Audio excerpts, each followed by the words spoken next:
Hello dear students, yesterday we discussed about the five kingdom system of classification. Now we will discuss about the characteristic features of these five kingdom system of classification one by one. The first one is kingdom Monera. Kingdom Monera. And this kingdom Monera, what are the characteristic features of this kingdom Monera? Mostly prokaryotic. That means the cells are primitive. The nucleus is not having nuclear membrane, or you can say genetic material is not bounded in a membrane system. They are mostly unicellular. That means have single cells, may or may not have cell wall. The cell wall may be present or may not be present. Next is mode of nutrition is autotrophic or heterotrophic. They can be both autotrophic or heterotrophic. That means some organisms of kingdom Monera may be autotrophic, that means prepare their own food, and some are heterotrophic, that means they depend on others for their food. Example is bacteria is there. Usually they are heterotrophic, blue green algae, or you can say cyanobacteria, they are autotrophic. Usually cyanobacteria, they are autotrophic. And mycoplasma, these are the organisms which are with no cell wall. These are the examples of kingdom Monera. The kingdom Monera can again be divided into two groups. That means eubacteria and archaebacteria. Eubacteria means modern or true bacteria. Archaebacteria means ancient bacteria. Those bacteria which lived or you can say they existed firstly on the earth, and then the eubacteria, modern bacteria. Now leave that. This was all about kingdom Monera. Now the kingdom Protista. The kingdom Protista, the characteristic features are eukaryotic. That means they are eukaryotic, having well-defined nuclear membrane. Unicellular, mostly they are unicellular, having single cells. Mostly aquatic, have cilia or flagella. They live in water, and for the movement in water they use cilia and flagella. These are small hair-like structures which are used for the movement, and flagella, they are whip-like structures, long hair-like structures. Nutrition is autotrophic or heterotrophic. That means they are either autotrophic, they prepare their own food. Some may prepare their own food, and heterotrophic, some may not prepare, some are dependent on others for food. Example is protozoans. For example, amoeba is, paramecium is there. Diatoms. Diatoms is the second group which occurs in Protista.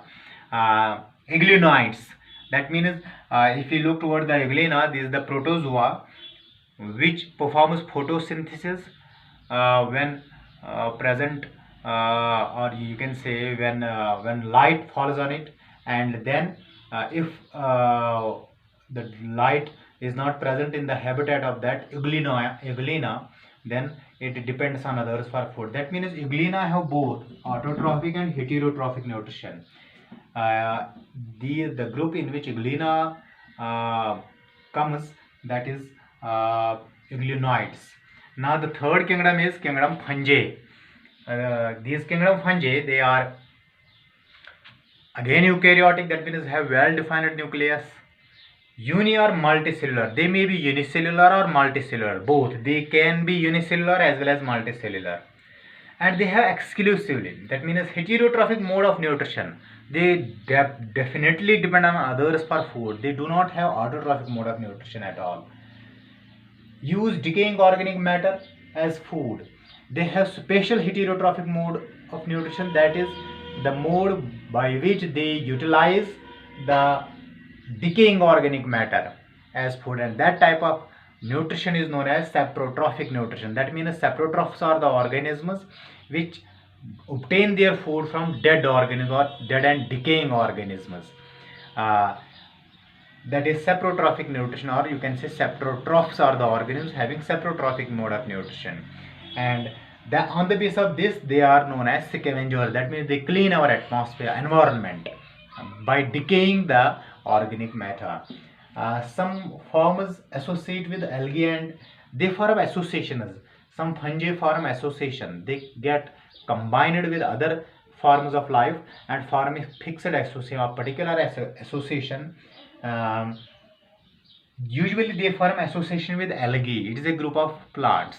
Algae, that means algae plus fungi. They form a structure known as lichen. Lichen. Lichen. What is lichen? It is the association of algae and fungi. Why? What as? Because fungi they do not prepare their own food. Algae they are group of plants, they prepare their own food. That means algae provide food to the fungi, and fungi in turn they have the capacity to absorb nutrients greatly. That means algae depend on fungi for nutrients and fungi depend on algae for food. This association is known as lichen, or you can say symbiotic association. It is another form of living organism. What is the example of yeast? This fungi, yeast, it is a unicellular fungi. Yeast is a unicellular fungi. Aspergillus, or you can say bread mold, which spoils our bread. Penicillium, from which the penicillin was obtained, it is a fungi. And agaricus, it is a mushroom which you eat, and they have a definite this economical value. That means obtaining antibiotics from some fungi, and they spoil our food. This was the characters of kingdom fungi. Thank you.